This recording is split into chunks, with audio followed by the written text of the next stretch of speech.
Greetings from Kenwell. Today is Sunday, March 9th, 2025. Last week I said to you that when I tell anyone about this last Valentine's Day being Darlene's and mine 50th together, that the first thing that will go through your mind is, I am old. Well, I have a great story to tell you about how much I have aged outwardly over the course of 1 year.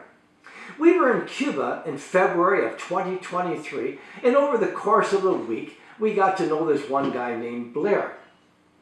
One day, Blair comes up to me, and Darlene was standing beside me and says, I am not trying to insult you, Ken. Now, when anyone starts that way, you know they're going to say something that is going to insult you. Well, he continued by saying, it is obvious that Darlene is much younger than you are. In my mind, I immediately knew I wanted to say something that would get him going. So I said, that is really true. As I married Dar when she was only 15 and 1/2, well, you should have seen his jaw drop. Darlene was beside me when he said this, and immediately she says, no, that is not true. Yeah, she was a little bit of a party pooper. No, that is not true. And she said, as there's only a year's difference between Ken and myself. Well, let's fast forward to February 2024, where we are once again in Cuba. One day, we had lunch with a recently retired pilot. We had a nice time together. As he was leaving, he looked at me and said, it was nice meeting you and your daughter. So you can see that over the course of 1 year, I have greatly aged. When the guy left, I laughed and I laughed over that. But the takeaway is that it is wonderful to know that most people see that Dar looks so much younger than me. She is truly my trophy wife. Isn't life wonderful? Now, let's look at Philadelphia, which is the 6th of the 7 churches mentioned in Revelation. Now, many of you will know that Philadelphia means the city of brotherly love, but I'm sure that most of you do not know where the term brotherly love part comes from. Well, the phrase brotherly love originated from King Attalus II Philadelphus in 189 BC.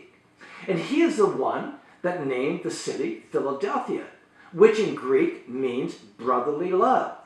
He did this because of the great love he had for his older brother, Eumenius II.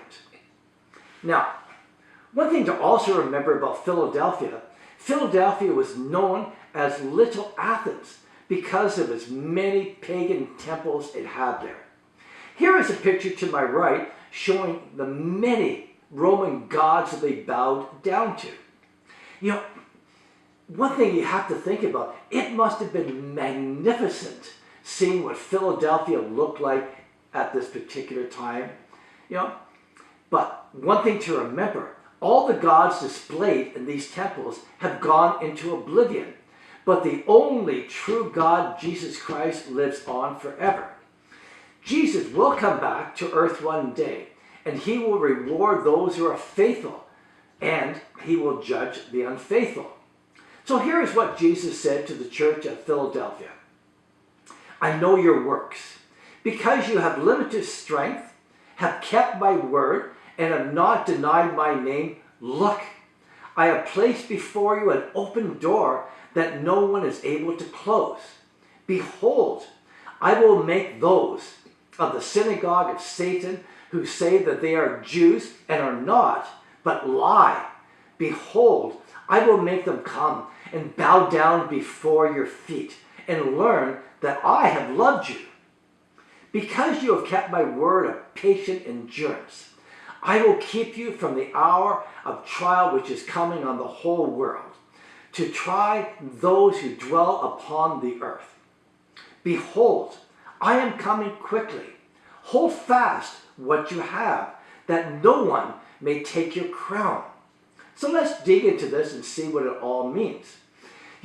It must have thrilled the church of Philadelphia when they read that they were only one of the two churches that Jesus had very positive things to say about them. No matter what happened in life, the Philadelphians were faithful to Jesus. For sure, when they died, Jesus said to them, "Well done, thou good and faithful servant."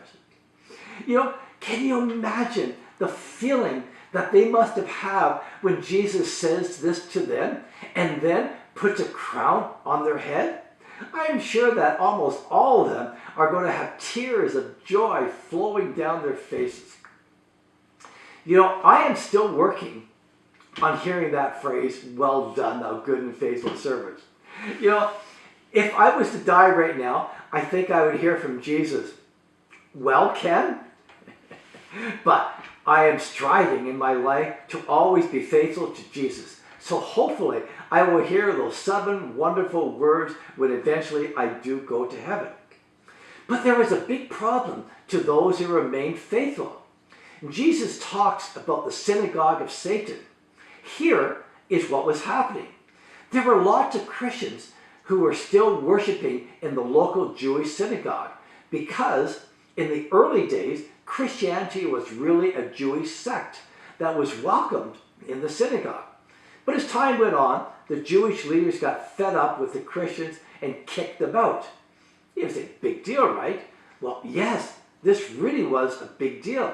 And getting kicked out of the synagogue meant big trouble for the Christians. You see, when they were kicked out of the synagogues, their names were taken off of the rolls, and they were no longer considered members of the synagogue. Now, the Roman Empire had given an exception for those having to say Caesar is Lord to any Jew who was registered in their synagogues. With the Christian no longer being on the membership list now meant that their lives were at stake. Either they said Caesar is Lord or remained faithful to Jesus and said Jesus is Lord. By stating that Jesus is Lord meant that some of them would die and some of them would be thrown into prison. But all the Christians knew that being faithful to Jesus is more important than anything else in life. They all knew what 1 Corinthians 2 verse 9 says. No eye has seen, no ear has heard, no mind has conceived what God has prepared for those who love him. With that said, be faithful to Jesus, and extraordinary things await you in the future. And as I love to say, may the good Lord be with you until we meet again.